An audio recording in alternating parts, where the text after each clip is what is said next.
Pronto, estamos gravando. Boa noite a todos e todas. Um enorme orgulho, né, poder participar dessa atividade, convidar o Michel, que desde o começo foi muito simpático, muito solícito, muito disposto, né? Só explicar um pouco a origem disso aqui, né? Na verdade, quem não é daqui da turma está participando de uma aula da minha disciplina de estágio 2. A disciplina, eu sou professor do curso de História da UERJ, e a disciplina de estágio 2, ela tem por objetivo trabalhar com os alunos da graduação de História as possibilidades do trabalho com museus, com patrimônio, com memória, das mais diversas formas, tanto na parte do trabalho da instituição em si, da forma mais plural possível, ONGs, Museu de Favela, suporte a movimentos sociais, e por aí vai, museus, né, consolidados, museus, estou falando assim, aquele Museu Histórico Nacional, Museu da República, os museus mais assim institucionais, por assim dizer. Quanto também a gente tenta estimular esse trabalho em sala de aula. É um curso que muitos se tornam professores, a maioria se torna professor, e esse trabalho com memória em sala de aula também é fundamental. Junto a isso, eu coordeno um projeto, que é o projeto de Histórias e Memórias da Luta pela Terra História e Memórias da Luta pela Terra e Moradia no Rio de Janeiro, que é um projeto que trabalha, e a gente está direcionando esse projeto para trabalhar com a questão do direito, né, dos direitos, principalmente ligados a gente toca num ponto muito sensível aqui, que é o direito à terra e à moradia, mas que é um direito que ele não é negado sozinho, né? Ele não é negado, não se nega apenas o acesso à moradia ou o acesso à terra, se nega o acesso à identidade, se nega o acesso ao respeito, se nega o acesso à vida, se nega o acesso ao passado, né? E negar o acesso ao passado é negar a possibilidade da sua história, da sua identidade ser respeitada, né? Então, esse programa ele trabalha com a noção de direito de uma forma mais ampla, né? Não é só o direito à terra e à moradia. E, recentemente, né, a gente tem recebido aqui diversas instituições ao longo tanto no projeto como na própria disciplina, cada semestre mudam-se os alunos e as alunas, mas assim, a gente tem uma continuidade, já recebemos as Mães da Praça de Maio, já recebemos o Museu Sankofa da Rocinha, já recebemos o Museu do Aljube de Portugal, já recebemos Museu da Maré, enfim, uma série de protagonistas da memória, eu trabalho com a memória, e em comum, além da pauta sobre museu, além da pauta sobre memória, né, há a pauta do respeito aos direitos humanos. E isso se torna fundamental quando a gente vê no Brasil atual, né, por diversos segmentos, o nazismo ser relativizado, a intolerância, né, ser banalizado, ser negado, o negacionismo do Holocausto, o negacionismo de uma série de coisas, a relativização de ditaduras, né? Então, nós, como universidade, e principalmente como um curso de história, não podemos nos tranquilizar com isso, não podemos achar que isso é uma coisa qualquer. Nossos alunos se formam uma pauta de defesa, e isso não precisa ter partido, não precisa ter posição à esquerda ou à direita, né, com uma pauta de defesa aos direitos humanos, à tolerância, ao respeito a todos. E aí dos museus que tem trazido essa pauta, né, e que tem tido um papel fundamental, similares a outros museus pelo mundo, né, nos Estados Unidos, na Europa, na Alemanha, inclusive, mais recentemente, né, é o Museu do Holocausto, que foi criado aqui no Brasil, em Curitiba. O Rio de Janeiro está para ter o seu Museu do Holocausto, não está totalmente instalado, e por isso que a gente fez essa ponte com o Museu do Holocausto de Curitiba e com Michel Erlich, que é coordenador de História do museu e também é mestre em História pela Universidade Federal do Paraná.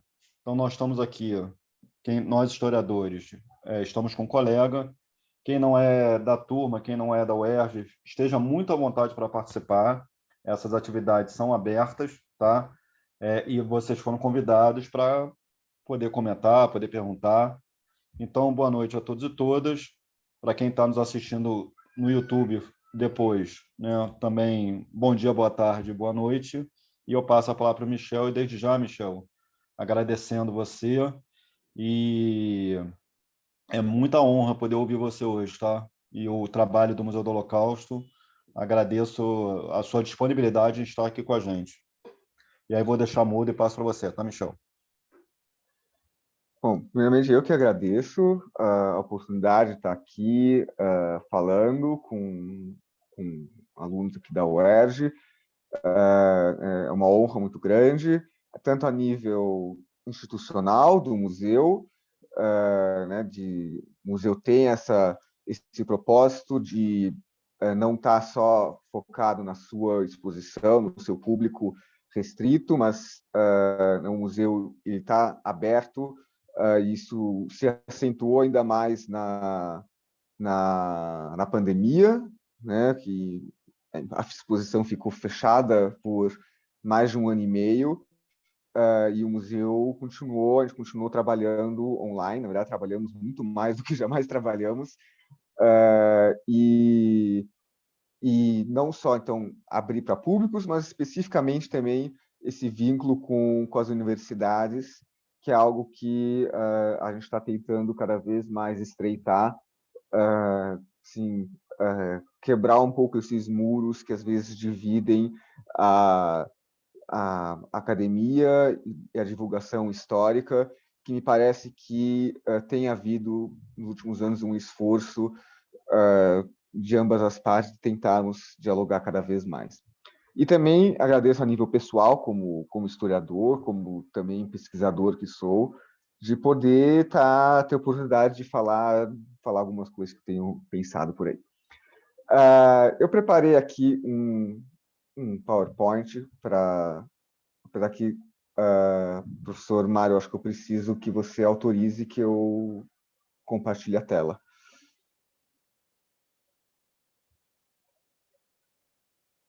Foi.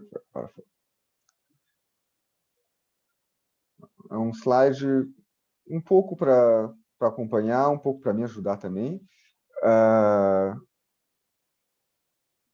para a gente fazer essa fala. Eu vou falar, na verdade, sobre algumas coisas. Eu espero que a minha fala não seja muito longa, e para dar tempo de podermos abrir para perguntas, e daí a gente vai direcionando também de acordo com os interesses de vocês. Então, o que eu vou falar hoje, eu vou dividir essencialmente em dois momentos. No primeiro momento, eu vou falar mais do museu, uma apresentação um pouco mais institucional, vou falar como que o museu funciona, mas principalmente quais são os pressupostos por meio dos quais a gente procura transmitir sobre o Holocausto, educar sobre o Holocausto. E um segundo momento, evidentemente ligado ao primeiro, eu vou falar algumas coisas que são reflexões de algumas pesquisas recentes minhas, sobre relações de museus históricos, né, museu e história pública, que afinal é um tema quente ultimamente, bastante recente. Eu, por exemplo, na minha graduação, que não faz 5 anos atrás, praticamente não se falava em história pública, e agora está se falando muito de história pública.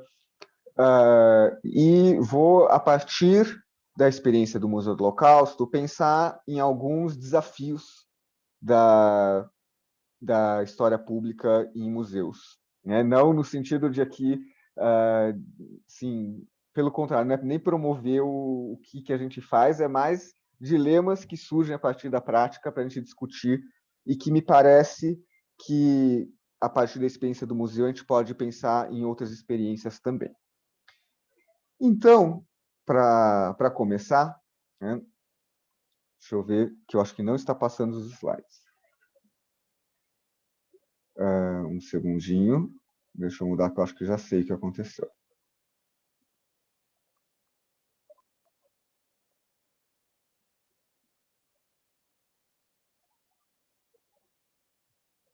agora foi, né? Bom,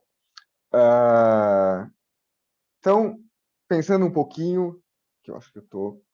Opa, calma aí, desculpa, que alguns problemas técnicos aqui Acontece. A gente estava vendo. A gente com os estava. slides. Sim, tá. Então agora, acho que agora vai. Calma aí, vamos lá.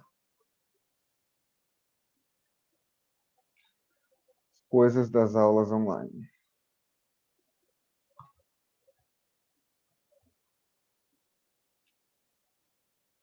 Então agora tá.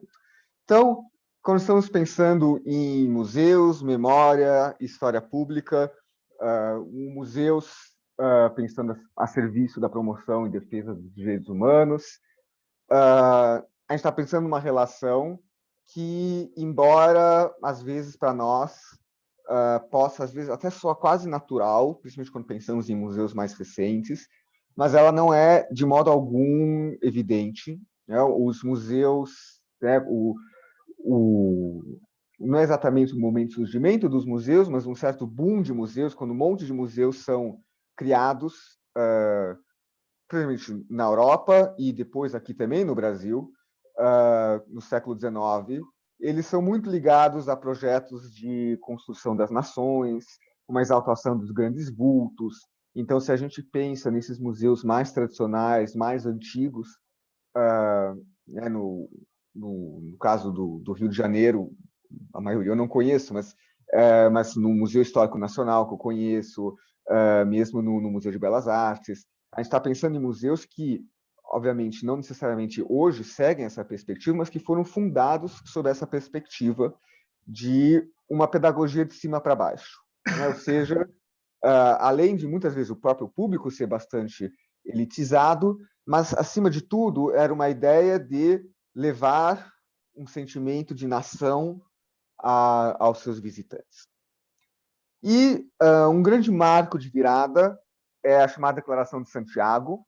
É um evento que houve ligado à Unesco que emite um documento e que define uma ideia que eles chamam de museu integral. E o museu integral define que o museu ele deve estar a serviço da sociedade como um todo e que o museu deve ser também um agente de transformação social. Então, esse é um primeiro grande marco para a gente pensar museus nessa perspectiva de defesa de direitos humanos, de promoção de justiça social, e também se liga, a partir dos anos 80, o que eu estou chamando aqui de um boom de memória, em que a memória se torna um grande tema. Né? A memória do Holocausto, inclusive. Né? A memória do Holocausto é um momento em que, de repente, começa a ter, se a gente acompanha a produção midiática, filmes, livros, a quantidade de produção a respeito aumenta muito, mas não só com relação ao Holocausto. Então, eu queria dar essa contextualização prévia. E aí, entrando no Museu do Holocausto de Curitiba, especificamente, dando um pouco do contexto, caso alguém que está assistindo já conheça, mas também para quem não conhece, o museu é um museu relativamente recente, ele foi inaugurado em novembro de 2011. Ele é o primeiro museu do Holocausto no Brasil e, na verdade, em termos de museu, ele permanece sendo o único. Né? Existe um memorial em São Paulo, existe, como o professor comentou, ainda não inaugurado, um projeto de um memorial aí no Rio de Janeiro, mas tratam-se de memoriais, né? Então tem uma proposta um pouco diferente, essencialmente uma exposição, muitas vezes um porte um pouco menor, mas principalmente o museu aqui em Curitiba é relativo à temática do Holocausto, o único que, além da exposição, se dedica à pesquisa, ensino e a guarda documental. Né? Então, nós temos reserva técnica, fazemos preservação e guarda de documentos e itens de acervo, não somente aqueles expostos. Ele é um museu privado, porém sem fins lucrativos. Ele é uma iniciativa de alguns membros da comunidade judaica de Curitiba. Né, muitas vezes as pessoas perguntam, mas por que um museu do Holocausto em Curitiba, não em São Paulo, por exemplo, que a comunidade judaica é muitas vezes maior? fruto do acaso mesmo, o acaso, no caso, chamado dinheiro. Simplesmente surgiu, e por acaso em Curitiba havia pessoas não só com a disposição, mas também com o dinheiro que podiam construir esse museu e que bancam, né, esse museu. Então ele é mantido por doações. Então ele é uma iniciativa de alguns membros da comunidade, mas embora ele seja uma iniciativa desses membros e embora ele se localize fisicamente num espaço anexo ao Centro Israelita do Paraná, ele não é institucionalmente ligado à comunidade judaica. Ele não é um museu que pertence à comunidade judaica, né? A comunidade judaica, ela existe como um órgão jurídico, inclusive. O museu não é uma instituição que pertence à comunidade judaica, embora os vínculos sejam evidentes. Eu acho que vou falar um pouquinho mais sobre isso daqui a pouco. Só alguns dados também. Nós recebemos, esse número não considera os tempos pandêmicos, pré-pandemia, cerca de 25 mil visitantes ao ano, sendo que uns 85% mais ou menos desse público são grupos escolares, é o nosso grande público-alvo, são visitas de grupos escolares. Nós recebemos, nós autorizamos a visita de pessoas a partir de 12 anos, né? Então, em termos de grupo escolar, seria a partir do 7º para o 8º ano da escola. Não porque não existam formas de trabalhar pedagogicamente o tema com alunos mais novos, existem, mas não na dinâmica do museu. E então a gente acaba recebendo principalmente alunos de 9º ano e 3º ano do ensino médio, em função do currículo escolar de história. Ainda que, né, o museu a gente sempre reforça que o Holocausto não necessariamente é um assunto exclusivo da disciplina de história, né? Existem formas de trabalhar do Holocausto surgir em temas trabalhados na aula de arte, na área de literatura, mas acabam sendo principalmente na área de história. Então, só para contextualizar um pouquinho de como funciona o museu. E aí, explicando um pouco mais como o museu, de que forma nós procuramos educar sobre o Holocausto, eu aqui estou me baseando num artigo, num capítulo de livro, na verdade, do professor Benito Schmidt, da Federal do Rio Grande do Sul, e que ele pensa a curadoria de um museu nos moldes de um projeto de pesquisa, no caso, Museu Histórico, um projeto de pesquisa na área de história. Então, eu penso em termos de problemáticas, né? Quando a gente faz um projeto de pesquisa, a gente está pensando quais são as problemáticas, quais são as perguntas que nós temos, que nós queremos responder através da nossa pesquisa. Então, tem algumas perguntas aqui que são as problemáticas que a gente tenta colocar e que norteiam um pouco a concepção curatorial e que a gente tenta fornecer algum tipo de resposta na visita, né? Uma, né, como pessoas comuns se tornam perpetradoras de um genocídio e outras pessoas comuns se tornam vítimas, né? Parece uma pergunta até um pouco banal, mas, na verdade, há vários pressupostos por trás, né? A primeira é que a gente foge de uma perspectiva que trata o Holocausto como executado por monstros, né? Que é muito comum uma certa ideia de uma irracionalidade, de que os nazistas são monstros, quase tratados como extraterrestres, como entidades ahistóricas, e que a gente vê que não, né? Evidentemente são pessoas comuns. Isso de nenhuma forma torna menos grave os crimes, pelo contrário, só torna pior, né? Porque seria muito mais conveniente, e não é por acaso que é tão comum essa narrativa da racionalidade, da monstruosidade, da patologização do nazismo, porque afinal é uma narrativa conveniente, né? Se eu digo que os nazistas são monstros, basta eu constatar que nós não somos monstros, que estamos livres disso. Se eu digo que são pessoas comuns, o problema é bem mais complexo. Então, uma primeira pergunta é como pessoas comuns se tornam perpetradores, como outras pessoas comuns se tornam vítimas, né? Afinal, não havia nada a priori que determina, que não há nada no nosso DNA que determina que uns são vítimas, outros são perpetradores. Uma segunda questão muito importante quando estamos falando de educação sobre o Holocausto é o que esse passado tem a ver com o presente, né? Então, o museu ele não se propõe a ser uma cápsula do tempo, alguma coisa assim. Eu sempre falo com os visitantes, principalmente com adolescentes que vêm visitar o museu, que eles não estão indo fazer uma viagem no tempo, ninguém está indo se sentir na Europa nos anos 30. A gente está olhando para esse passado, mas a gente quer saber o que isso tem a ver com a gente. Então, que estrutura se mantém? O que esse conhecimento tem a nos fornecer em termos de ferramentas de entendimento do presente? Né?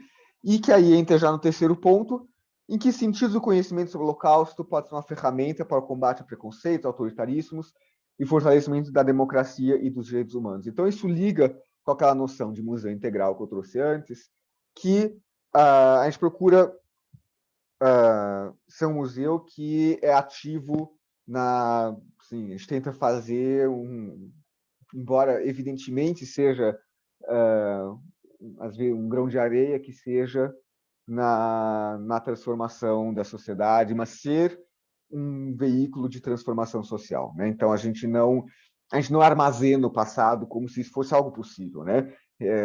Sim, eu estou falando talvez algumas coisas pareçam um pouco evidentes para nós somos historiadores, né? A gente sabe que a gente não armazena passado, a gente não preserva passado intacto, né?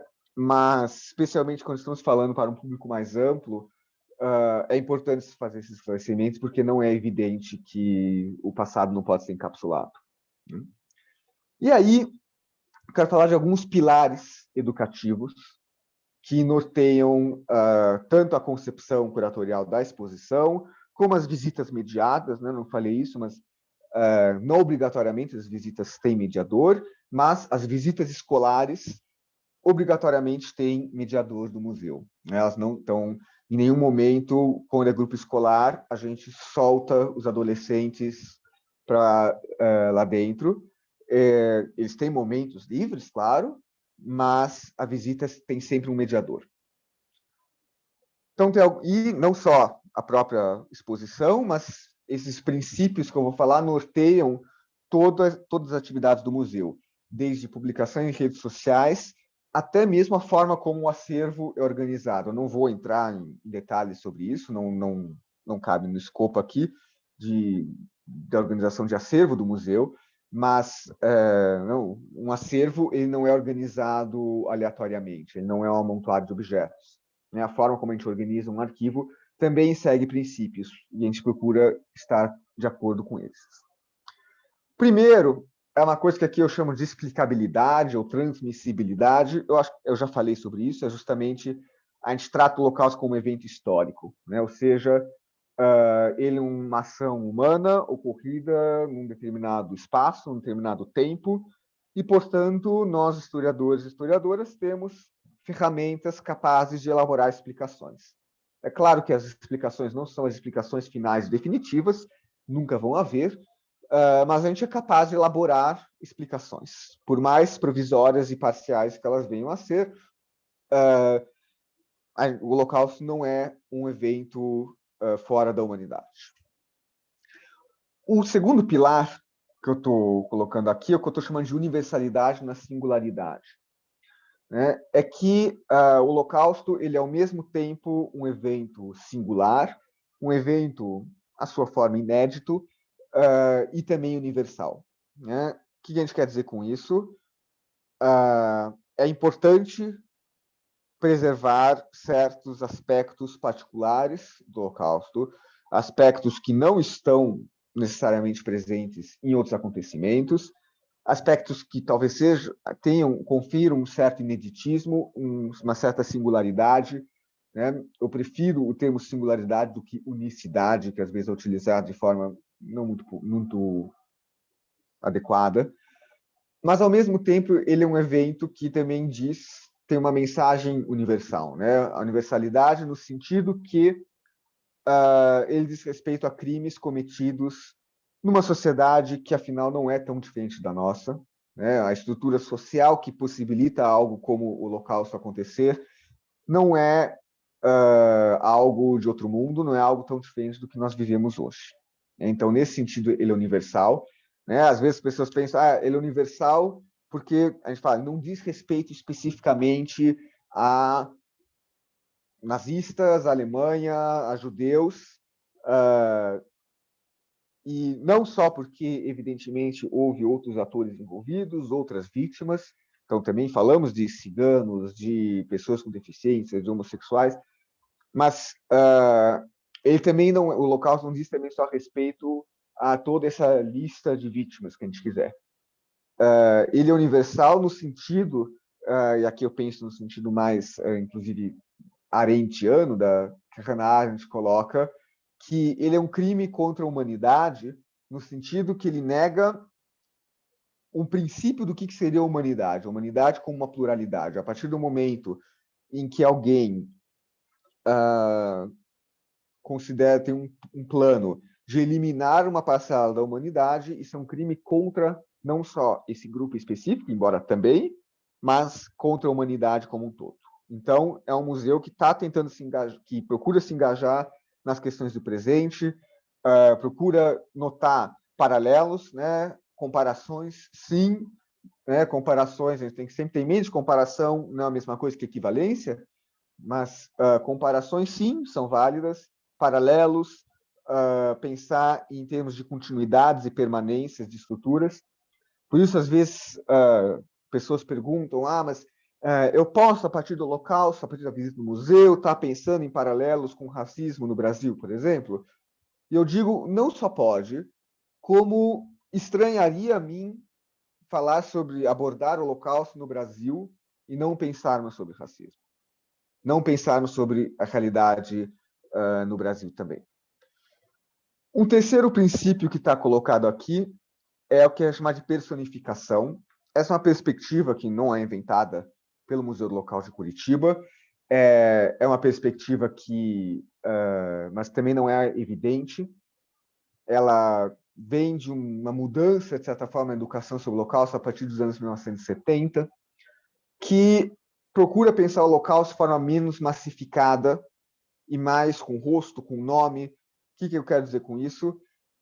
No museu, a gente não vai ver como existe até hoje, por exemplo, no campo de concentração de Auschwitz, na Polônia, né, ele é musealizado hoje,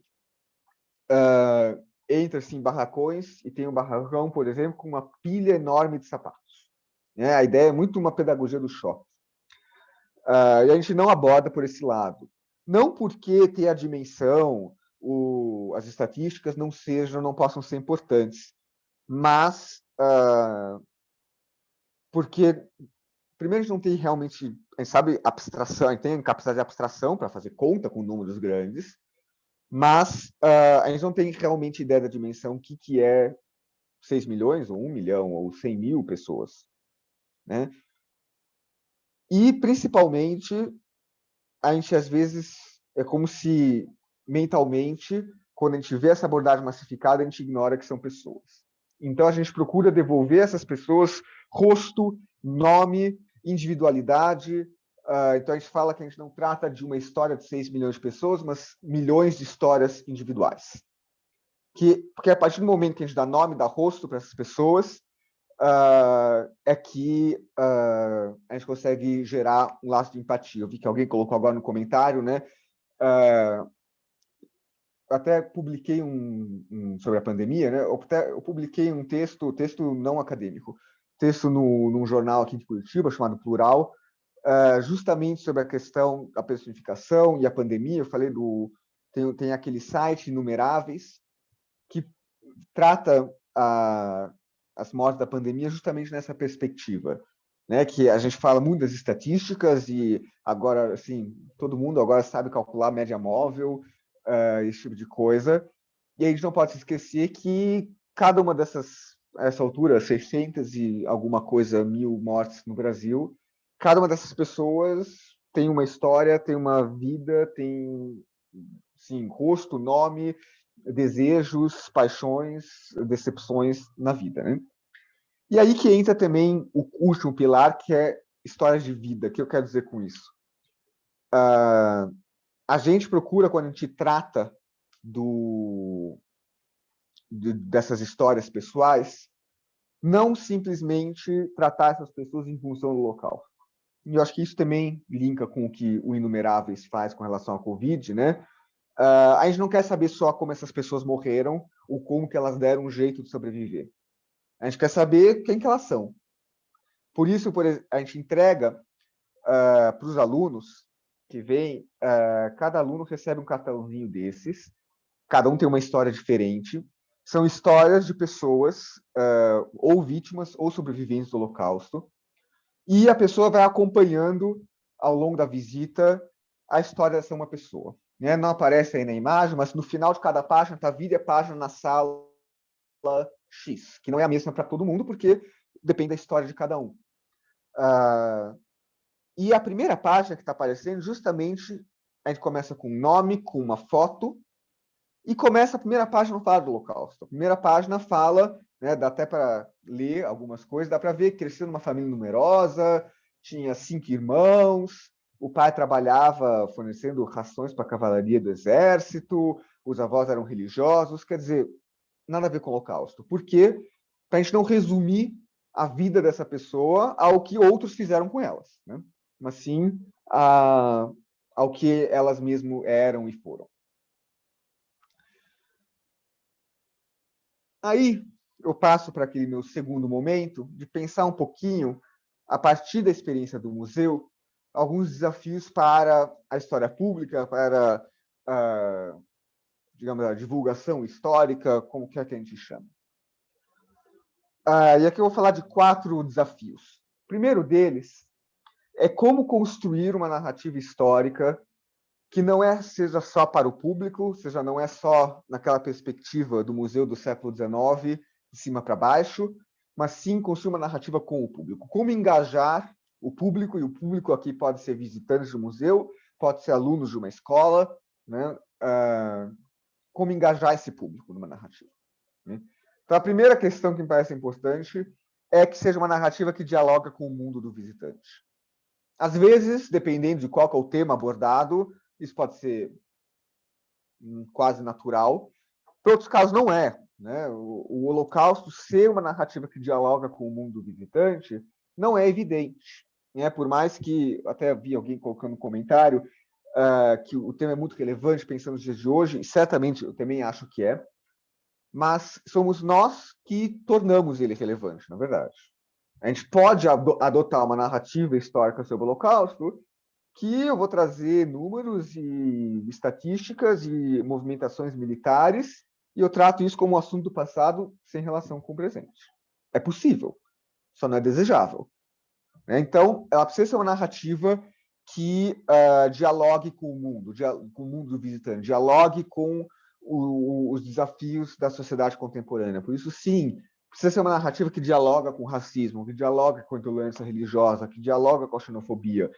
Então, claro, é um diálogo que não é aleatório, né? Então, vamos falar de Holocausto? Pronto, vamos falar de racismo, né? É claro que são links que vão sendo feitos. Então, quando tratamos sobre a Conferência de Evian, que em 1937,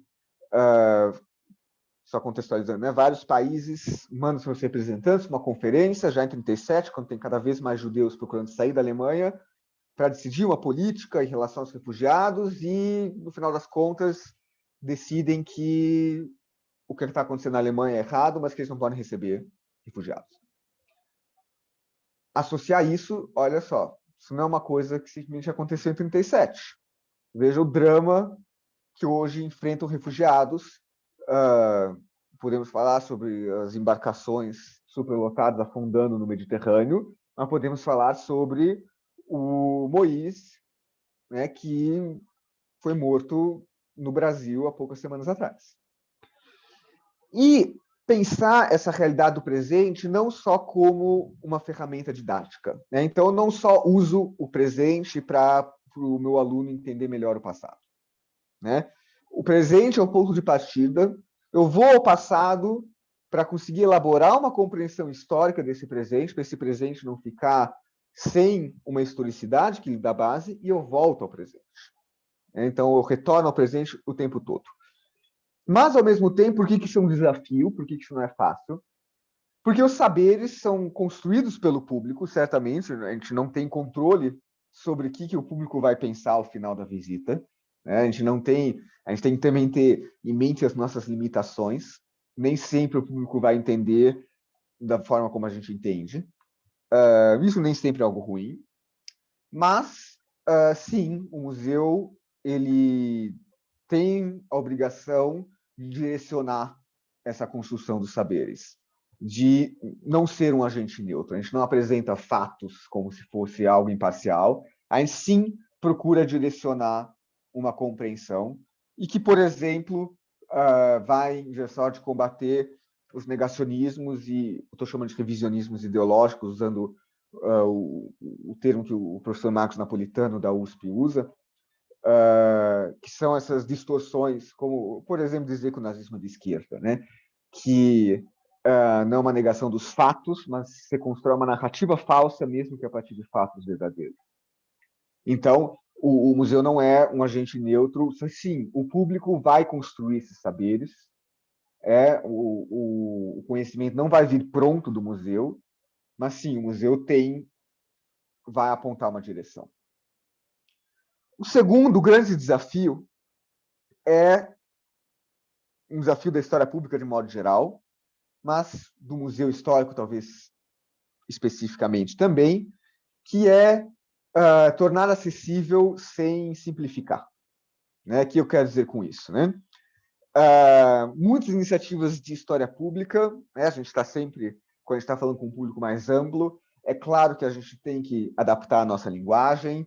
É evidente que se eu vou escrever um texto que visa um público não acadêmico, eu não vou colocar um monte de nota de rodapé que podem ser importantíssimas num texto acadêmico, mas que não cabem numa outra linguagem. Mas é a importância de não confundir, tornar acessível com simplificar. Também com não subestimar a capacidade do público. Às vezes, iniciativas de divulgação de conhecimento histórico parece que subestimam o público, tratam o público como se fosse incapaz de compreender a construção de conhecimento histórico. Né? Então, não vou mostrar fonte histórica porque ninguém entende. Não, o público é plenamente capaz de entender, desde que seja empregada uma linguagem que seja acessível, que faça sentido. Então, mas não deixa de ser um desafio, né? Como construir uma narrativa histórica que dialoga com públicos mais amplos, mas não cair em simplificações, em sensos comuns, né? Em repetir uma coisa que, na verdade, todo mundo já sabe que não muda nada. Então, a gente precisa construir um conhecimento que, como eu disse no tópico anterior, é construído junto com o público, mas, ao mesmo tempo, ele precisa acrescentar algo. Né? O público não pode entrar no museu e sair da forma como entrou. A gente precisa, de alguma maneira, acrescentar. E aí vem esse desafio, né? Eu trouxe praticamente o exemplo de se comunicar em redes sociais. Com a pandemia, então, isso aumentou, mas já antes, o museu, e não é a única instituição, não é o único museu que usa as redes sociais dessa forma. As redes sociais, quando o museu surgiu, né, e começou a ter redes sociais, inicialmente era só o Facebook, depois foi abrindo para outras, as redes sociais serviam essencialmente para divulgar o museu. Né? Então, o objetivo das redes sociais era atrair público para o museu. Mas já faz algum tempo as redes sociais se tornaram parte digamos, parte do trabalho do museu. E o que eu quero dizer com isso, né, parte do trabalho do museu, assim como a exposição, as redes sociais estão divulgando a mensagem do museu. Isso, inclusive, permite que a gente dialogue com um público que não necessariamente vai estar no museu, que não necessariamente mora em Curitiba, mas implica em desafios. Comunicar nas redes sociais não é fácil. Né? Eu trouxe, talvez, uma das redes sociais mais desafiantes para fazer isso. Não foi, certamente, uma decisão fácil para o setor de comunicação do museu, mas, em 2020, o museu aderiu ao TikTok. Então, sim, o museu tem TikTok. Não, nós não fazemos dancinhas, de coisa, mas sim, nós trazemos conteúdo. E significa que são conteúdos complexos para serem trazidos num vídeo de 1 minuto. Como que fazemos isso sem cair em simplificações? Nem sempre é fácil, existem algumas ferramentas. Uma delas tem a ver com a própria com a ideia de trazer também essas histórias individuais. Então, às vezes, quando a gente traz para o micro, traz para a história de uma pessoa, de um documento, a gente consegue abordar temas complexos em pouco tempo, sem recair em simplificações. Mas não quer dizer que a gente acerte sempre, né? Então, vocês estão convidados a acessar Instagram e TikTok, ou o que quer que seja do museu. Nem sempre, talvez, a gente acerte. Vai certamente haver conteúdos que talvez vocês observem e falem, pô, isso aí não dá para trabalhar em tão curto, acaba sendo uma simplificação grosseira. A gente procura acertar. Acredito que a gente tenha acertado mais do que errado ultimamente, mas é um desafio. Mas eu acho que é um desafio do qual a gente não pode fugir, porque eu garanto que a Brasil Paralelo não tem dificuldade de elaborar narrativas em 1 minuto, de elaborar narrativas muito acessíveis, que pareçam muito interessantes ao grande público. Então, ou a gente deixa a Brasil Paralelo falando sozinha, ou a gente vai ter que correr certos riscos e tentar dialogar em outras linguagens, inclusive em vídeos de 1 minuto no TikTok, ou em stories no Instagram, né? Não que seja simples, mas elaborar ferramentas para tornar acessível sem simplificar. Terceiro desafio, são 4, né? Então já estou indo para a parte final. Um terceiro desafio, eu estou aqui colocando como história pública versus história mestre da vida. Esse é um desafio, talvez, particularmente quando estamos falando de Holocausto, mas também sobre outras tragédias, quando estamos falando de memória. E é um desafio que se torna particularmente complexo se a gente pensa na história dos museus que eu trouxe lá no início, né? Eu trouxe um pequeno aspecto, né? Que o museu nasceu para tratar dos grandes vultos da nação, né? Histórias exemplares dos grandes líderes. E é muito fácil um museu recair nisso, um museu histórico. E, particularmente, quando estamos falando de Holocausto, esse desafio ele se torna um desafio mais desafiante, né? Quando a gente pensa que o Holocausto é muitas vezes tratado como o exemplo para que não se repita, muitas vezes se fala até quase como um slogan, já virou lembrar para não repetir, né? Então fica muito fácil a gente cair numa história mestre da vida. Então vamos tratar um exemplo, mesmo que não seja o exemplo do grande vulto, um exemplo negativo, né? Mas o exemplo a repetir, o exemplo a ser seguido, o exemplo a não ser seguido, segue a mesma lógica. E é preciso complexificar para não pensar tanto em termos de repetição. Por isso eu falei, eu acho que lá no início, em permanências e continuidades. Por quê? Particularmente quando estamos falando de Holocausto, né? Eu às vezes falo, olha, se a preocupação é que o Holocausto não se repita, vocês podem ficar tranquilos que o Holocausto não se repete. Porque nenhum acontecimento histórico se repete, né? Se a gente for fazer essa aula aqui de novo amanhã, não vai ser igual. Não vai se repetir. Então, se por repetição eu entendo um campo de concentração com prisioneiros com um número tatuado no braço, uniforme listrado, não vai se repetir. E é um problema tratar pela repetição, porque quando se espera uma repetição literal, isso pode gerar uma imobilidade, porque eu posso chegar à conclusão, bom, não está se repetindo. Ainda não temos 6 milhões de mortos, então não preciso fazer nada a respeito. Agora, se eu penso em permanências e continuidades, eu não preciso que o genocídio em si se repita. Basta que estruturas, que modos de pensamento que possibilitaram o genocídio nos anos 30, 40, permaneçam. Então, pensar menos em termos de repetição e mais em termos de continuidades e rupturas. E o quarto desafio é o que eu estou chamando de história pública versus uma história de mercado. Ou, em outras palavras, não consumir público com consumidor e democratização do conhecimento com entretenimento. A gente tem que pensar que fazer uma história com e para um público amplo é diferente de tornar essa história agradável ou tratar o público como se fosse consumidor, né? Ou seja, a gente não está necessariamente para agradar o público, né? Não necessariamente todos que vão na nossa exposição têm que gostar dela. Em alguns casos, talvez é importante que incomode. O professor Mário estava falando no início, depois talvez, se alguém quiser, a gente pode comentar sobre isso, né? Que teve o caso do Monark, e essa terça-feira o Monark veio na exposição. E eu não espero que alguém como o Monark saia tranquilo e satisfeito. Eu não espero agradá-lo, né? Eu espero que provoque um incômodo e espero, embora não tenha tantas esperanças, mas espero que o incômodo provoque uma mudança. Então, democratização não é entretenimento e público não é consumidor. Isso é particularmente desafiante em duas situações que afetam museus e particularmente quando estão tratando de temas quentes como o Holocausto. Um é pressão de patrocinadores, políticos, que demandam uma espécie de história sob encomenda, né? Isso vale, claro, principalmente para museus privados, né? Que afinal têm financiadores, têm patrocinadores que desejam que a narrativa seja conveniente a eles, e nem sempre a narrativa histórica deve conver a quem está pagando por ela.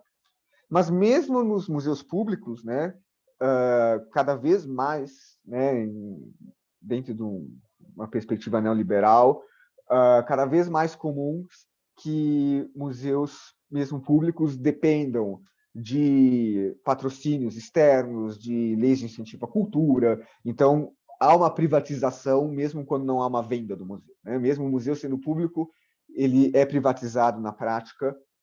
Pressão política.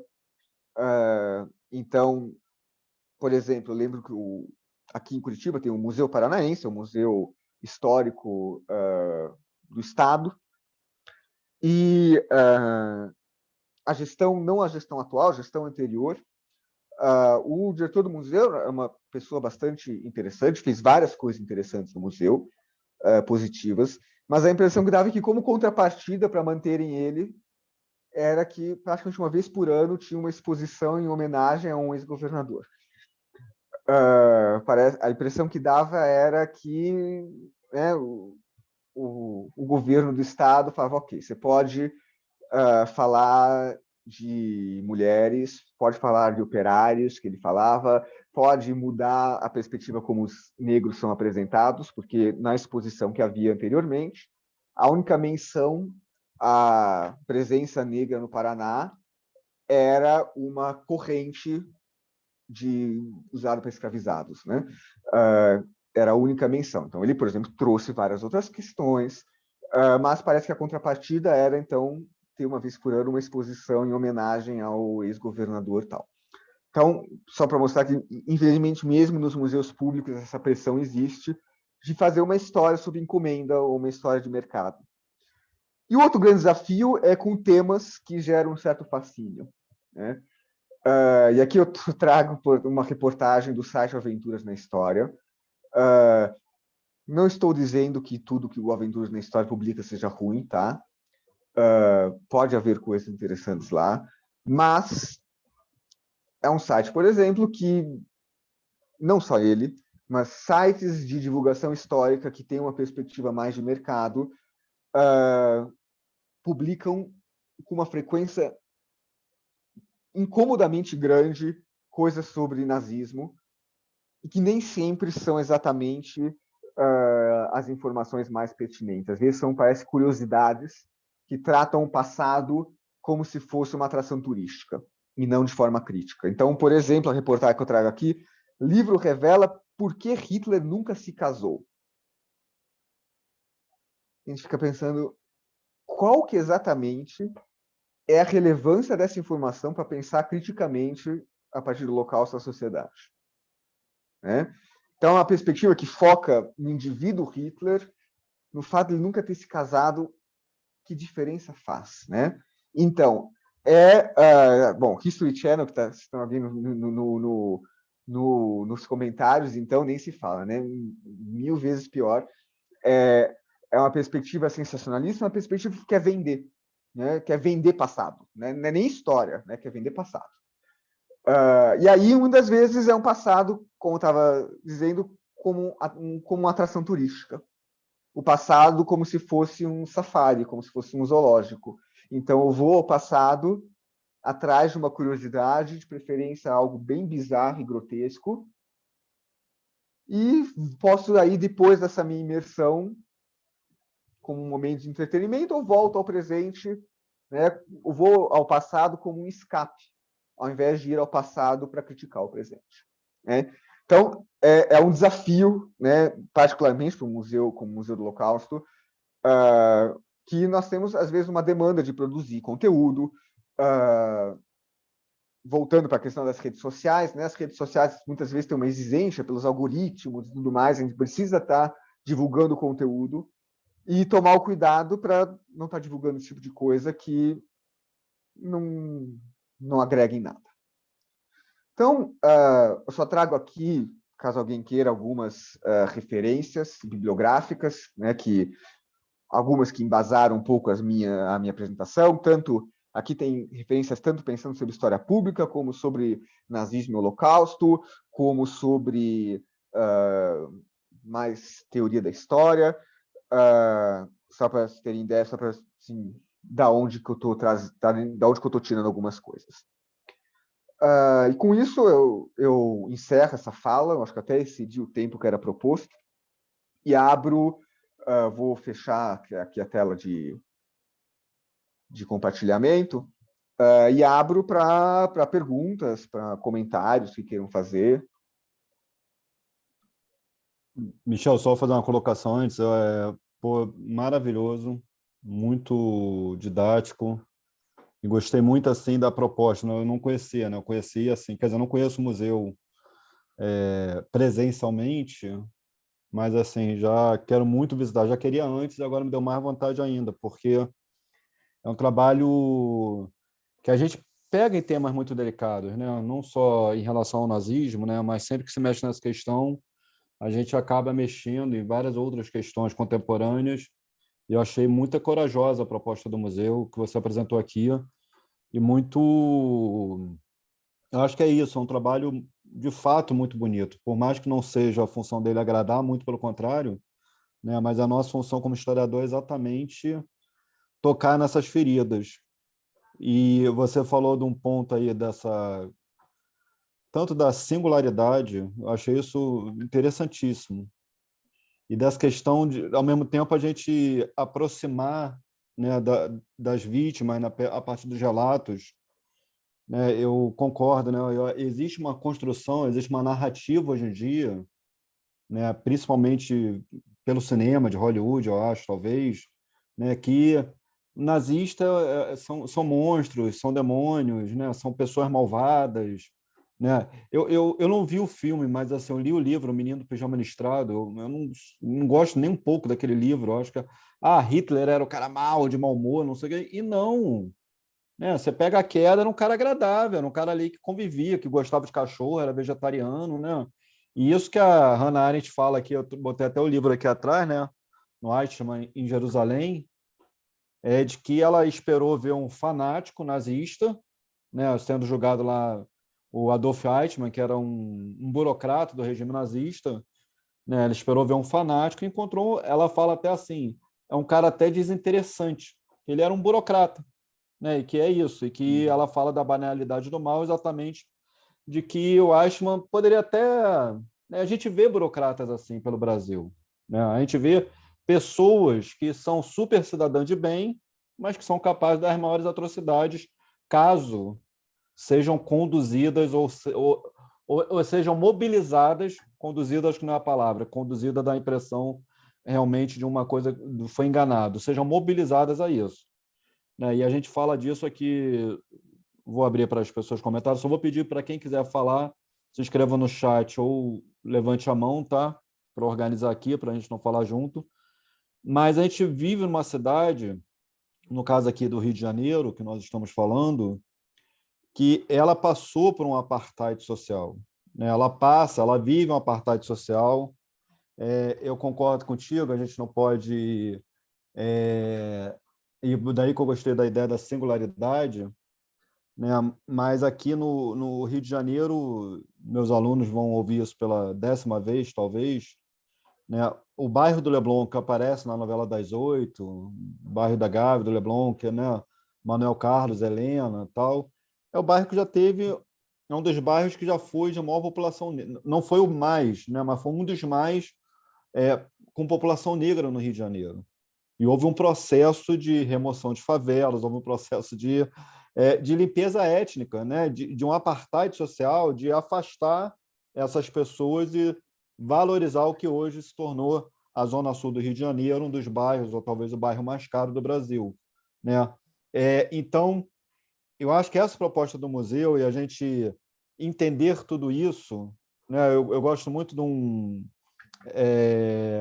pesquisador espanhol que trata sobre a ditadura do Franco e a Guerra Civil Espanhola e a memória em torno disso, o Fernando Bárcenas, que ele fala para evitar a pedagogização da memória, né? Aquela memória que é o que Hollywood constrói. Pô, o nazismo é mal, ali foi uma pena, né?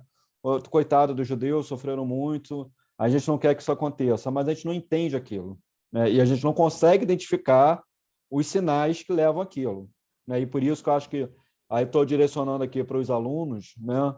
Não só os alunos de história, né? Para todos nós que temos algum compromisso com uma sociedade mais justa, mais tolerante, né? Da gente entender aquilo, da gente compreender, entender, né? E trabalhar isso, não da forma, né?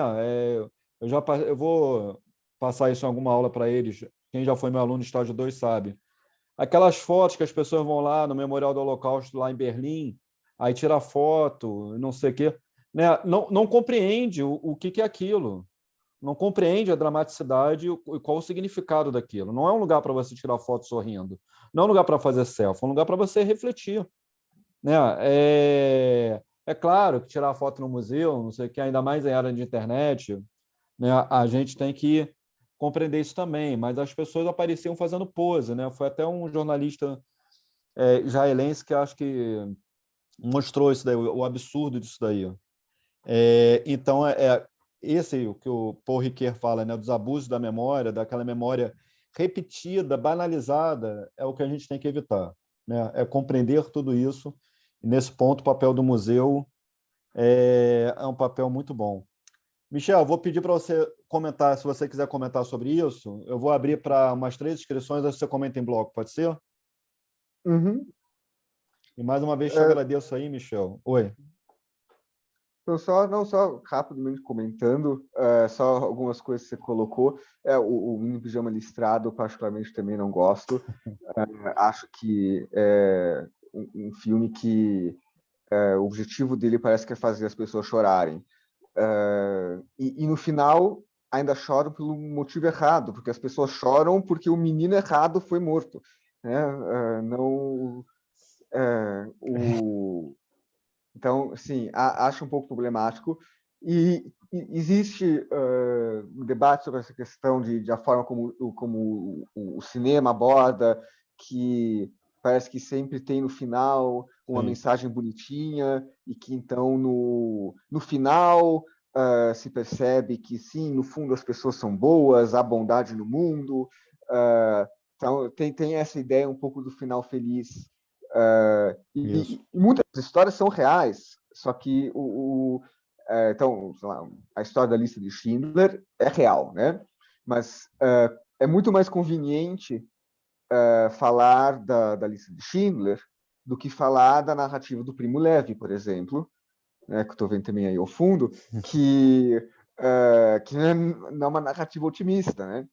É muito mais, mesmo livros maravilhosos, por exemplo, gosto muito do Diário de Anne Frank, recomendo o Diário de Anne Frank Sim. para adolescentes, mas quando ela fala apesar de tudo, ainda acredito na bondade humana, tem até essa frase no museu. De fato, é de se pensar, bom, ela acredita muito na bondade humana, ela escreveu isso antes de ser capturada e mandada para o campo de concentração. É muito mais incômodo, mas talvez muito mais necessário, uma abordagem como a do Maus, né, da história em quadrinhos, que Também está é aqui. muito mais cômoda, muito assim, dá um certo mal-estar, que é um mal-estar necessário, não é o choque, né? Não é como, né, o objetivo nosso no museu nunca é que a pessoa saia chorando, até porque só chorando e sentindo pena, coitada dessas pessoas, não, assim, pode estar correto, né? Pessoas sofreram, a gente sente pena de pessoas que sofrem, mas é um sentimento que não provoca uma ação, né? Não sei se tem perguntas, comentários. Eu vou abrir aqui para as inscrições, gente. Só vou fazer um pedido, porque a gente tem um teto de 9 horas. Aí, para dar tempo de todo mundo falar, a pessoa tentar falar uns 3 minutos aí, tá? Eu vou, se estourar o tempo, eu vou pedir para a pessoa finalizar, tá bom, gente? Só para poder todo mundo que tiver pergunta e comentário poder fazer, tá? Então, em ordem, Catiane, depois Márcio, depois Samuel. Aí, Michel, aí você responde essa em bloco, pode ser? Uhum. Obrigado. Catiane, pode falar. Boa noite, professor. Todos me ouvem bem? Tá. Primeiro, eu gostaria de agradecer ao professor pelo debate, pela oportunidade da conversa. De fato, é muito necessária. Belíssima apresentação, parabéns. No início da fala dele, ele falou, né, que o Holocausto ele foi cometido por pessoas comuns. E isso é uma reflexão muito necessária, né? O terror, de fato, não tem rosto. E ele também falou da importância das redes sociais para agregar nessa reflexão. Eu trouxe alguns dados aqui muito rápido, né, que está na rede social do museu. Se eu estiver equivocada, professor, por favor, me corrija. É que pesquisas mostraram a existência de mais de 300 células com atividade de cunho nazista no Brasil, e mais 22% dos entrevistados nunca tinham ouvido falar do Holocausto. Eu queria puxar um gancho nessas duas afirmações para perguntar ao professor qual o peso da importância da inserção do estudo obrigatório sobre o Holocausto nas escolas, tendo em vista, né, que a gente, infelizmente, vive aí no país o aumento de discursos autoritários e negacionistas. Como que ele vê a obrigatoriedade desse estudo, o peso dessa importância? Obrigada. Ok, agora Márcio, depois Samuel. Boa noite, Michel. Ótima apresentação, a proposta do museu é muito bacana. Mas eu queria saber um pouco mais sobre o museu, sobre o funcionamento do museu, sobre o seguinte aspecto. As pessoas, de uma forma geral, mesmo estudantes do ensino básico e pessoas que já não são estudantes, vão aos museus. O que as atrai, num primeiro momento, é a sensação de que podem encontrar no museu vestígios do passado. A sensação de que, de certa forma, elas podem quase que tocar no passado. Isso é o que atrai as pessoas, de uma forma geral, para o museu. E eu acho que isso não pode ser desperdiçado. Eu acho que se as pessoas ingressam no museu com uma expectativa e muito pouco encontram desses vestígios do passado, de peças, daquilo que possa lhes causar alguma emoção, elas, pelo menos em boa parcela, elas saem frustradas de lá. As pessoas não chegam no museu pensando em participar de uma história pública, embora isso seja o ideal que aconteça. Então, a minha preocupação é de que maneira o museu, em Curitiba, o Museu do Holocausto, aproveita esse viés do interesse das pessoas, inclusive dos estudantes, de conhecer, na realidade, simplificando, é de conhecer um pouco do passado pelos vestígios, pelas peças que vão encontrar lá. Ou por outra, mudando aí a maneira de perguntar, que peças, de uma forma geral, né? O que existe nesse museu que atrai as pessoas, que elas olham para aquilo ali e, antes de qualquer reflexão, elas se sentem atraídas, elas gostam, se interessam, melhor dizendo, né? Podem ser peças que as traga até um sentimento de tristeza, evidentemente. e deve ser, mas que as atrai. O que elas encontram lá? Que peças elas encontram lá?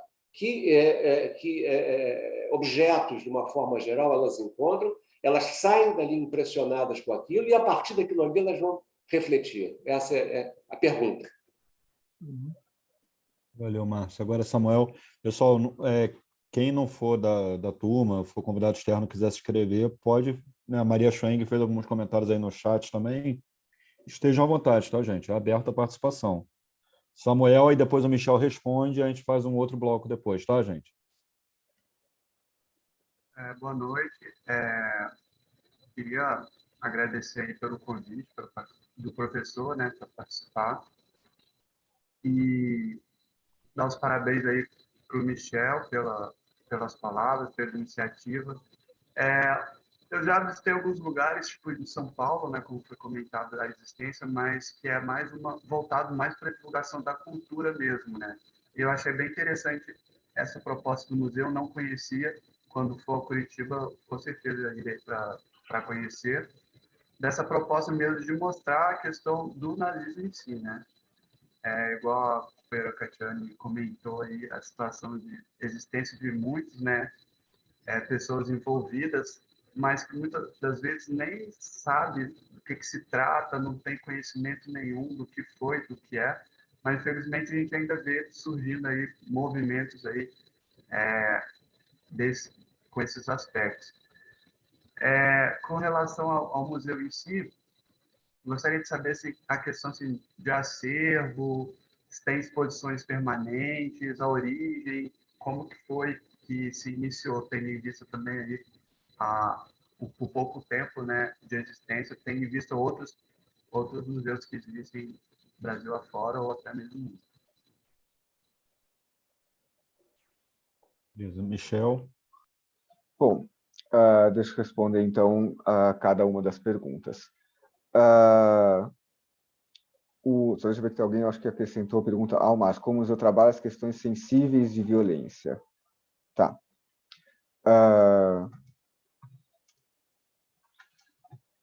Bom, a primeira pergunta da Catiane comentou sobre as células neonazistas. Sim, bom, é um estudo, não é nosso, né? É um estudo da professora Adriana Dias. Ela já faz vários anos, ela monitora grupos neonazistas na internet, e ela aponta esse crescimento de células neonazistas, principalmente a partir de 2018, 2019. Todos nós sabemos o que aconteceu nesses anos no Brasil. Quanto à estatística de 22% das pessoas nunca ouviram falar do Holocausto, bom, número sim, é uma estatística preocupante, mas quando a gente analisa essa estatística, a gente precisa pensá-la um pouco além dos números, para pensar o que ela significa. Ela pode significar pelo menos duas coisas diferentes, né, e que não necessariamente são excludentes. Uma é que existe uma falha em ensino, educação sobre o Holocausto. As pessoas não sabem o que foi o Holocausto. Outra é que existe uma falha no ensino de história, ou talvez não só de história, de modo geral, né? E é importante a gente ter em mente, eu não sei, né? Acho que os estudos talvez sejam... realmente não conheço o suficiente para saber se existem outros estudos que vão mais a fundo nesse dado, para a gente entender se esses 22% eles nunca ouviram falar do Holocausto, ou se o conhecimento histórico desses 22%, de modo geral, é muito limitado, né? Ou seja, quanto que essas pessoas sabem sobre a escravidão no Brasil? Quanto que essas pessoas sabem sobre ditadura militar? Elas sabem que houve uma ditadura militar, né? Se elas sabem todas essas coisas, mas não sabem sobre o Holocausto, então vamos pensar sobre o ensino do Holocausto. Se elas não sabem que houve uma ditadura militar no Brasil, então temos que repensar todo o ensino de história. Então, o dado em si, ele evidentemente é preocupante, mas digamos que a gente precisa de mais informações para conseguir saber, onde exatamente está o problema. E daí, sobre a questão do Holocausto ser obrigatório nos currículos. eu tenho uma opinião ambígua sobre isso. Na verdade, sobre questões de obrigatoriedade de currículo. Eu acho que sim, é importante colocar o que esteja no currículo. Eu acredito, na última vez que eu li na BNCC, que está incluído. Né, tem, acho que, um tópico que fala sobre o Holocausto, ou pelo menos sobre algo talvez seja escrito como nazismo e seus crimes, coisa assim.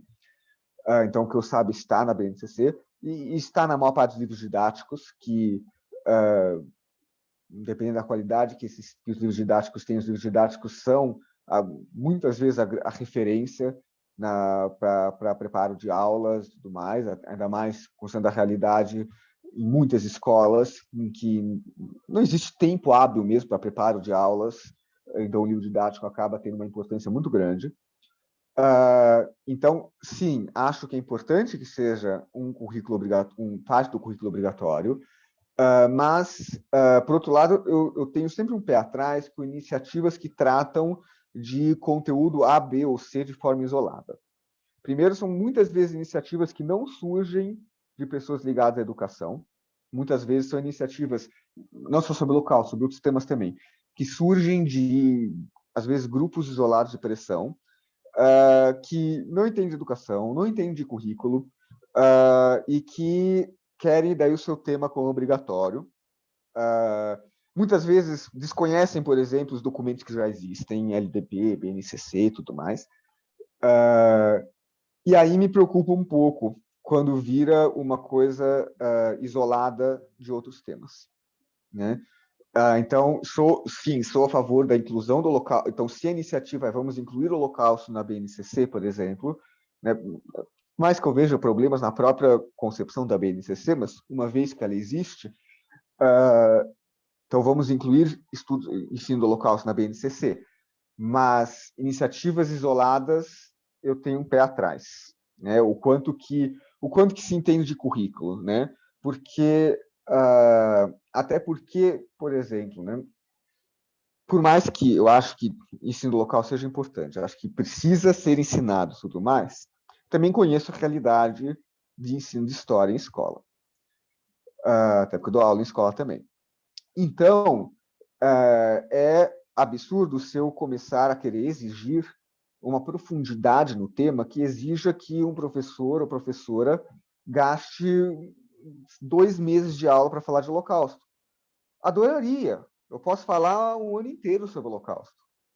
Mas eu tenho consciência que o currículo é muito mais complexo que isso e que, às vezes, a quantidade de tempo que vai poder ser dedicado a isso é limitado pela capacidade do currículo.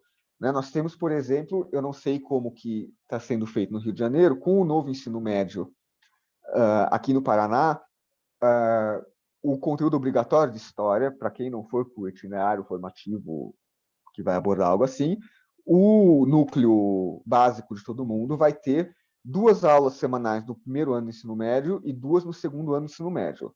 Nenhuma no terceiro ano do ensino médio. Com 2 aulas semanais no primeiro ano do ensino médio, com 2 aulas semanais no segundo ano do ensino médio, eu não tenho como exigir uma profundidade enorme num determinado tema, porque eu sei que, se eu coloco isso, então, como uma lei, eu sei que vou estar comprometendo outros assuntos. Então, eu acho que essa questão, sim, a pergunta é simples, acho que deve ser obrigatório? Acho.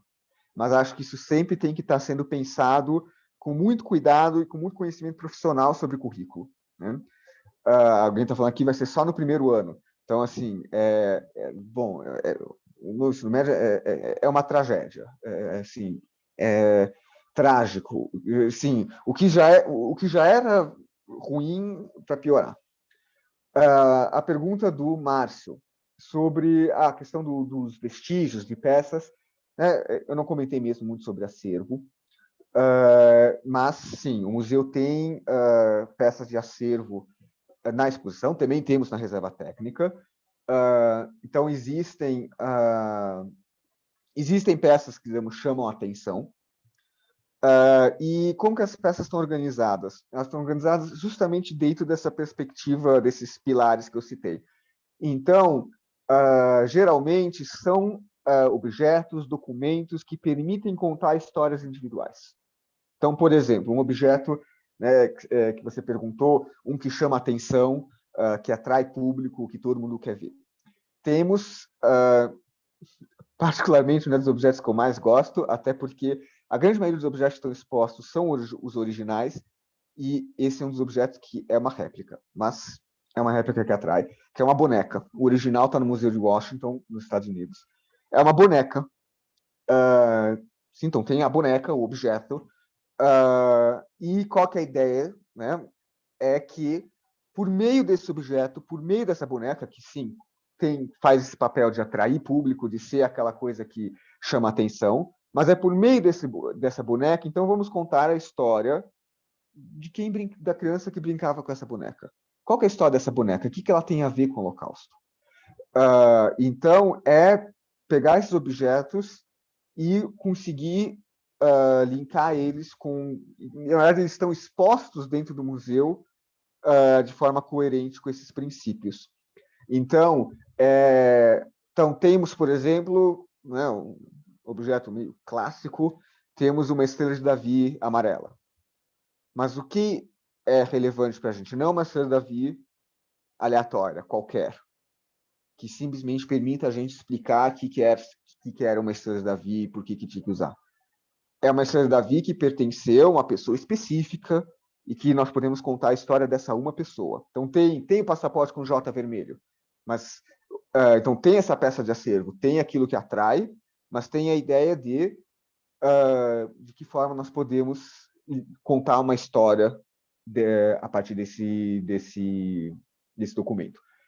E o Samuel, que perguntou sobre o funcionamento do acervo, né, tem a ver com isso, como que essas peças chegaram a nós. Tem, fundamentalmente, duas formas. Né? Uma, o contato com outras instituições.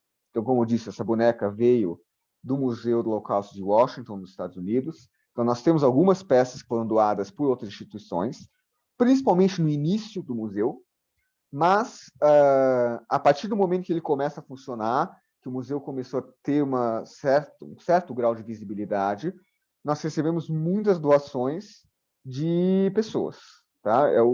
Digamos, o grosso do nosso acervo são pessoas, familiares de sobreviventes, que doam documentação, que doam objetos pessoais das suas famílias, não só necessariamente sobreviventes, às vezes tem vira e mexe, entra em contato com e-mail, às vezes pessoas até desconfortáveis com isso, falando, olha, o meu avô era alemão e ele tinha aqui por exemplo, recentemente entrou em contato uma pessoa que o avô tinha um disco de vinil com discursos do Hitler. Confesso que eu nem sabia que existia uma coisa dessas. Mas era um disco de vinil e esse cara estava bem desconfortável e ele, ao mesmo tempo, ele falava: quero me livrar disso o mais rápido possível, não quero isso na minha casa. Imagina se bate polícia aqui, o que vão pensar?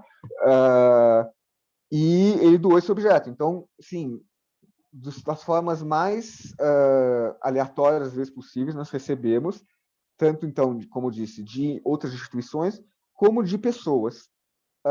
E dessa forma foi sendo construído o acervo.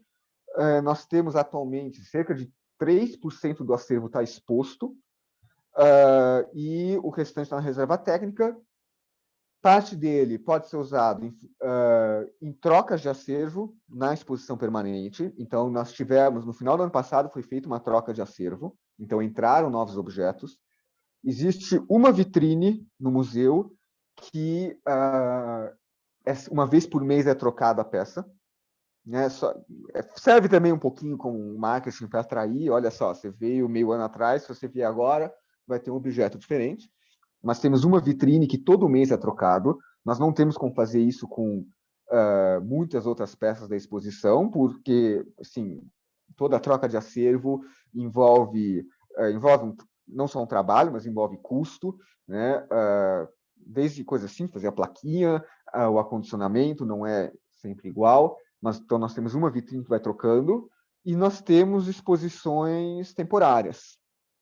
Nós temos algumas exposições temporárias, itinerantes.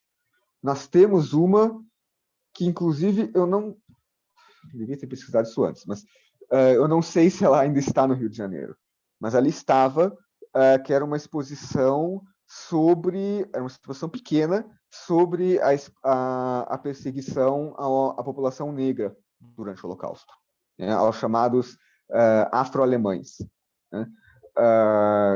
E que era uma exposição que, então, também tem objetos que podem ser usados em exposições temporárias itinerantes. As próximas pessoas, já vi que tem listas. Vou tentar ser mais breve nas próximas respostas para agilizar. Obrigado. Obrigado. Tem a pergunta do Samuel também, não sei se você chegou...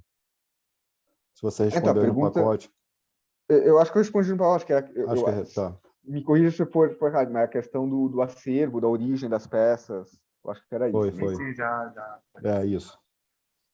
Obrigado, Michel. Gente, aí eu vou fazer essa ressalva aí realmente para a gente... Tem meia hora ainda, Diana, Jaqueline e depois Maria. Por favor, Diana. Eu vou ser breve, na verdade, Michel, nem vai ser uma pergunta, vai ser mais para falar que sua exposição ela foi excelente, né, que é um trabalho assim fundamental, o trabalho de memória é muito importante, né, sobre o Holocausto. Você colocou também que raízes são essas, né, que não foram totalmente erradicadas, né, que não é que ele vai se repetir tal como aconteceu. Então, eu acho muito importante que isso fique claro. E também acho muito importante esses trabalhos que trazem histórias de vidas individuais, né? Porque isso, conforme você falou, sensibiliza, né? Traz para o indivíduo, né? A gente perde, não fica perdendo a noção de que 1 milhão, 2 milhões de pessoas não se tornam números, né? Então, assim, só como você falou muita coisa muito importante, eu só queria, né, mencionar isso e dizer que é sempre importante a gente estar fazendo esse tipo de trabalho de memória e que sua exposição foi muito boa. É mais um comentário mesmo, da minha parte. Obrigado, Diana. Botei aí o link do Museu das Emoções aí para quem quiser conhecer, tá? Beleza, Mário. Obrigada.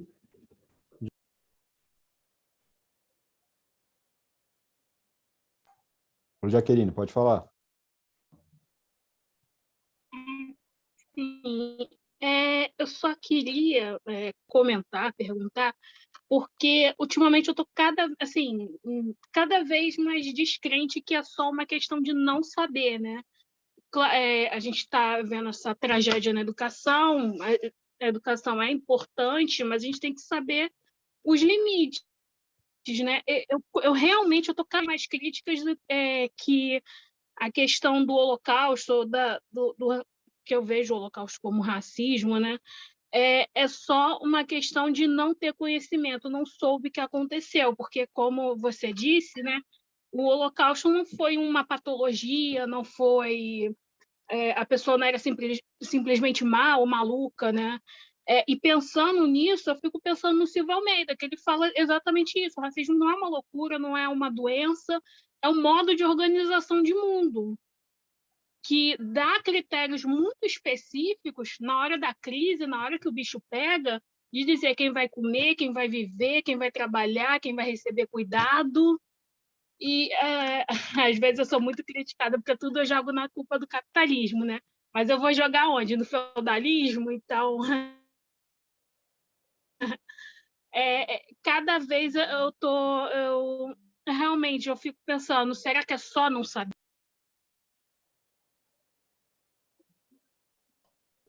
Deu uma falhada no final, Jaqueline. Eu não sei se você mutou. Será que é só não saber? É isso? É isso. Só é o final. É só não saber? Essa é a minha pergunta. Maria. Boa noite a todos. Tá todo mundo me ouvindo? Acredito que sim, né? A minha pergunta, na verdade, é uma pergunta em cima da pergunta da Catiane, tá? Mas antes eu gostaria muito de agradecer a sua palestra, Michel, foi ótimo, muito obrigada. E, na verdade, assim, quando você fala sobre as deficiências do currículo, eu fiquei pensando em talvez, já que os tempos são curtos, não facilitam, ajudam a vida do professor, será que não seria interessante trazer uma experiência em sala de aula, como, por exemplo, um júri, alguma coisa, uma atividade que pudesse complementar essa deficiência que tem na PNCC, por exemplo.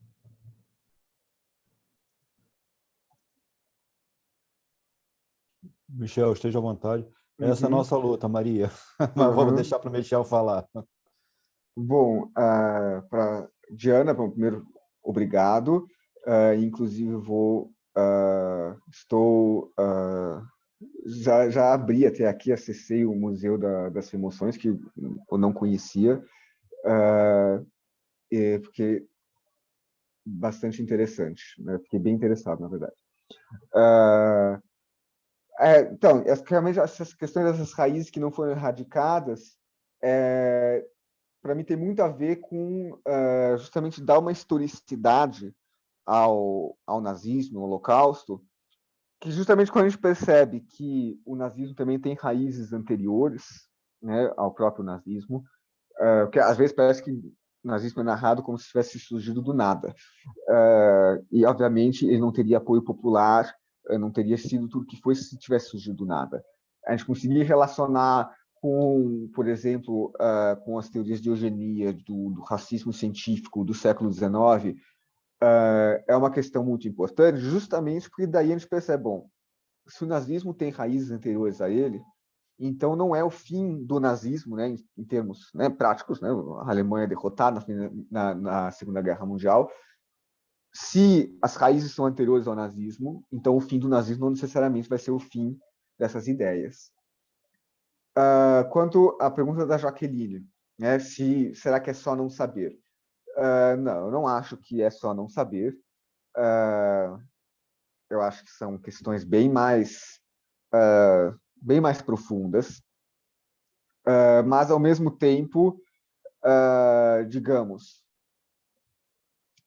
eu acho que a gente tenta agir naquilo que a gente consegue agir, né?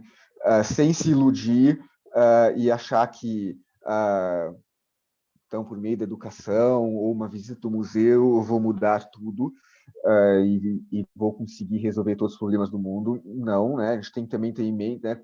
Todos nós somos educadores, independente do grau de ensino, ser escola, ser museu, ser um outro tipo de instituição.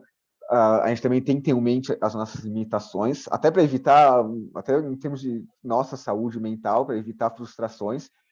De fato, se a gente acha que uma aula sensacional vai mudar de repente a cabeça de absolutamente todo mundo, não vai. Mas a gente tenta e talvez fizer alguma diferença, a gente já torna a situação um pouco menos ruim, mas é evidente que a educação ela não deve agir de forma isolada de outras frentes, né?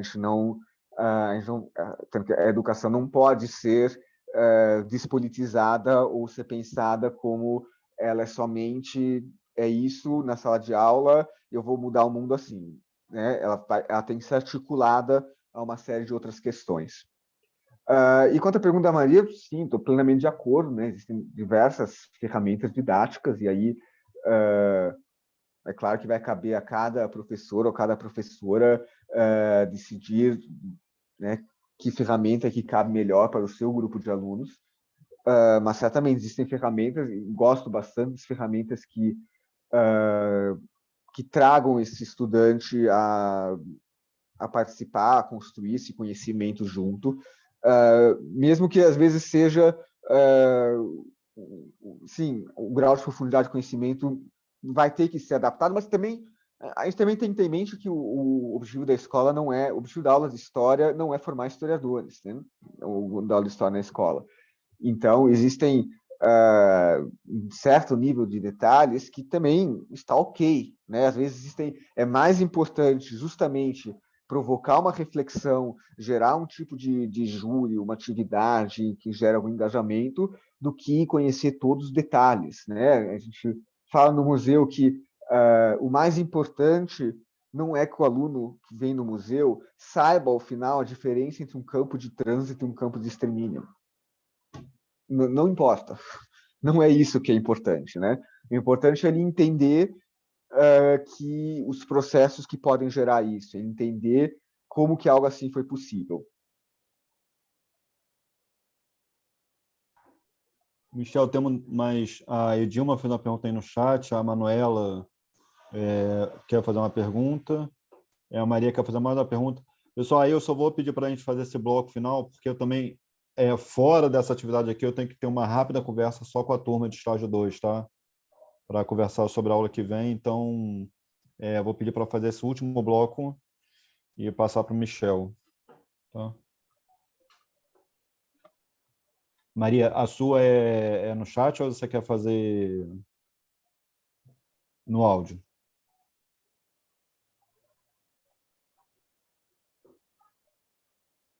Então, pode falar, Maria. Aí o Michel, não sei se você viu a da Edilma e da Manuela aí, tá?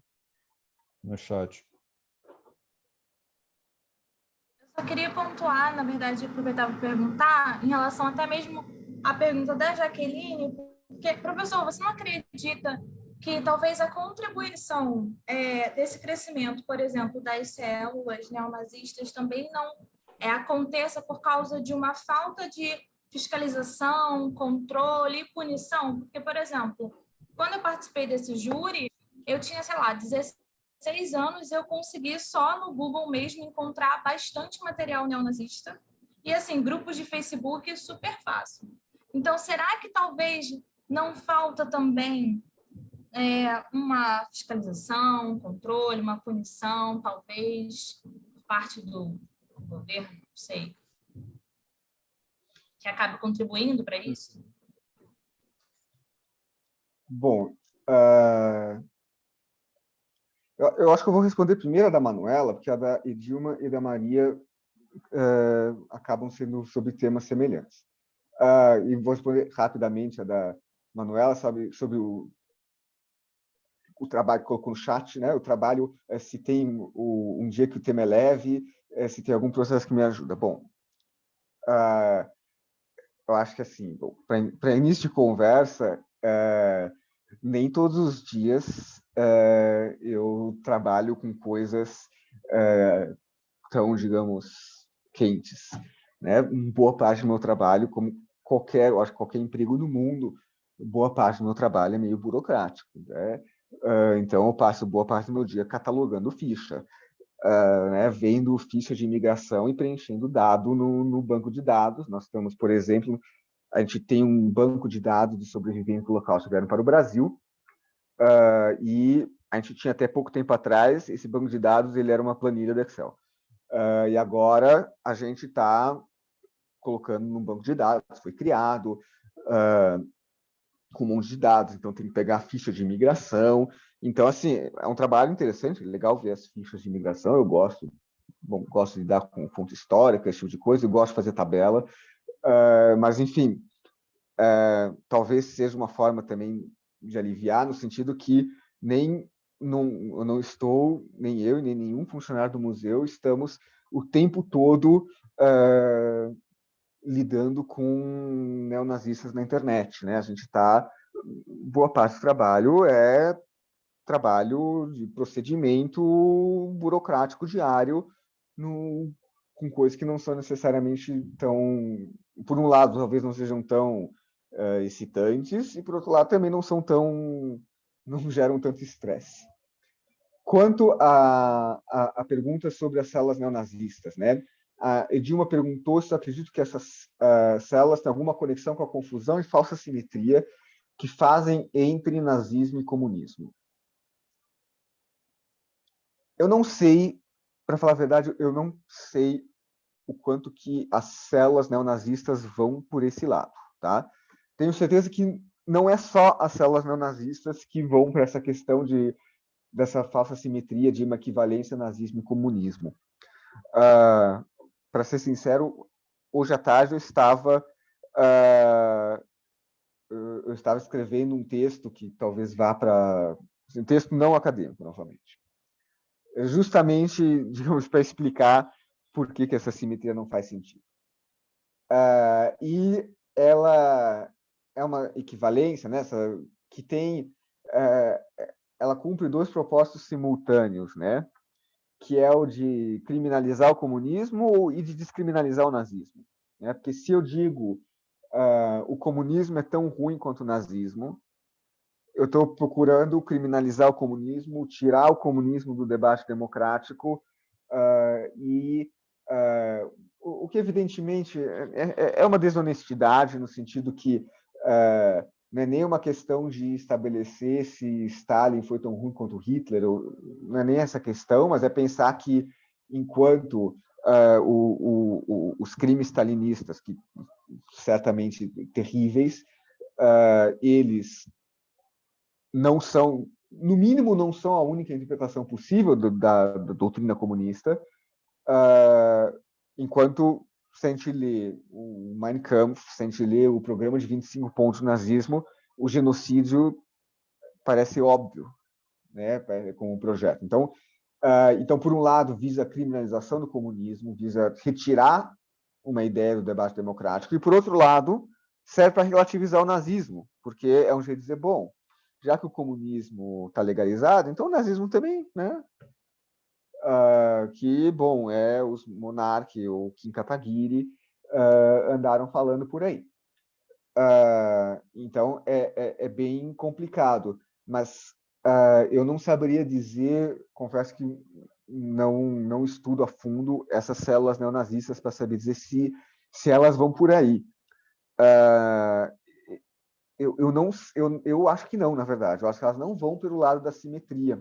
Pelo contrário, porque elas acham, se elas não nazistas, acham que o nazismo está ótimo. Então, eles não vão dizer que o nazismo é tão ruim quanto o comunismo. Eles vão dizer que o comunismo é péssimo, o nazismo é ótimo.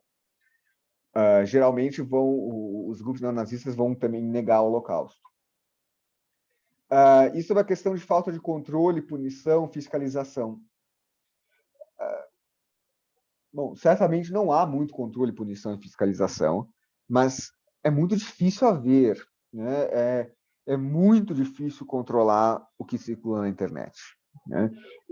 Nesse sentido, eu fico pensando que o combate maior a esse crescimento de células neonazistas, eu acho que se dá muito mais em tentar impedir as condições para essas células neonazistas prosperarem, né?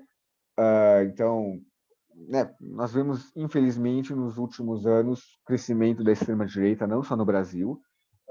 Cria-se uma certa legitimidade, um certo espaço de se sentir mais à vontade desses grupos neonazistas existirem. Então, me parece mais efetivo, inclusive, tentar combater essas condições de possibilidade de conseguir fiscalizar na internet, né? Eu sou bastante cético em relação à possibilidade de conseguir realmente fiscalizar o que acontece na internet. É muito difícil.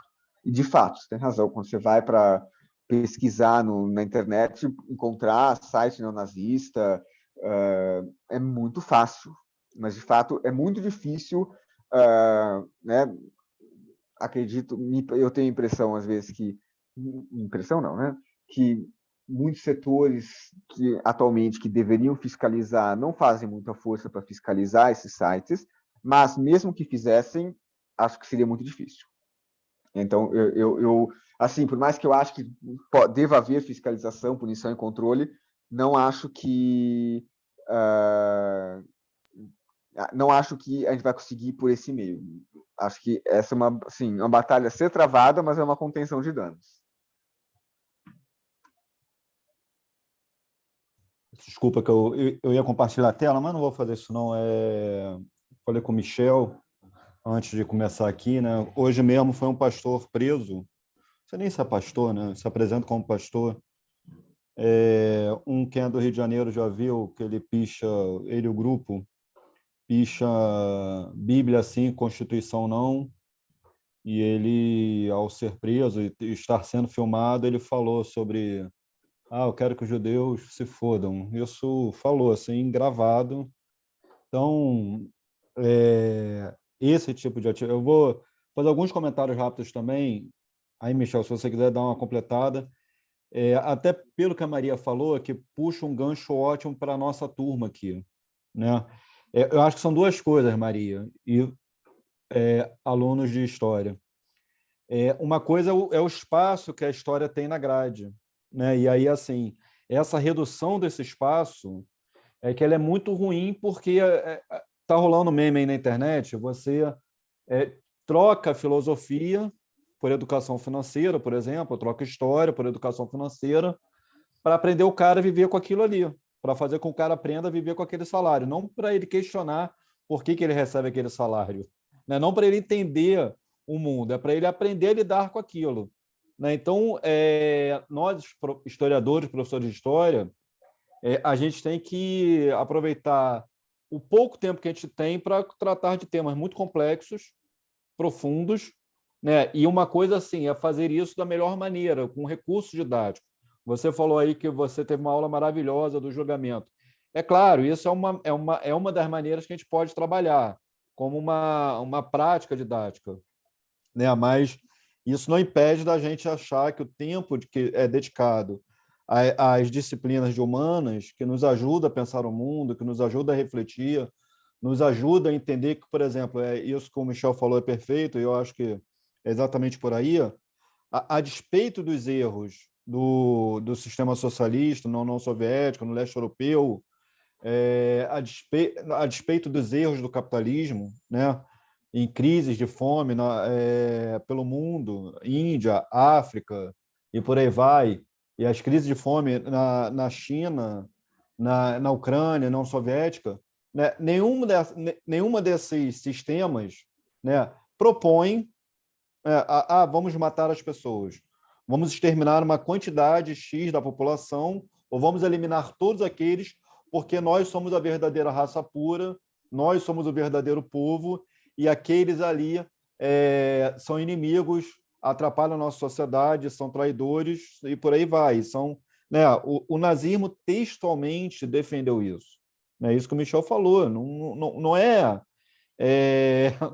não foi um acidente de percurso, né? A prática foi totalmente condizente com a teoria. Então, não dá para a gente tolerar isso, né? Está na Declaração dos Direitos do Homem, Revolução Francesa, 1789. Não estamos falando de nenhum país socialista, chavista, comunista, marxista, né? Liberdade é fazer tudo aquilo que consiste em não prejudicar o próximo, né? Não precisamos ir tão longe. A nossa tia do primário nos ensinou, né? A sua liberdade termina onde começa a liberdade do outro. Este pastor, entre aspas, que fala isso, ele está agredindo, ele está ofendendo. A Jaqueline colocou muito bem, racismo é crime, né? Se você pensa isso, eu lamento por você, mas pense e guarde para você. Você não é livre para expressar que você acha o outro inferior, que aquela pessoa tem que ser morta, tem que ser exterminada, tem que ser eliminada do seu país. Não tem liberdade em relação a isso. Então, essa equivalência realmente era uma equivalência falsa, e o Michel colocou de uma maneira muito boa, né? Ela serve tanto para criminalizar o comunismo, né, como para descriminalizar o nazismo. Ela tem uma dupla função aí. Michel, pô, agradeço muito, né? E aí, aproveitar esse gancho também, entre as coisas que nós, professores, podemos fazer, né, dentro de sala de aula, conhecer esses espaços, levar os alunos para conhecer esses espaços, né, transformar isso numa prática didática, né? E aí, agradeço muito.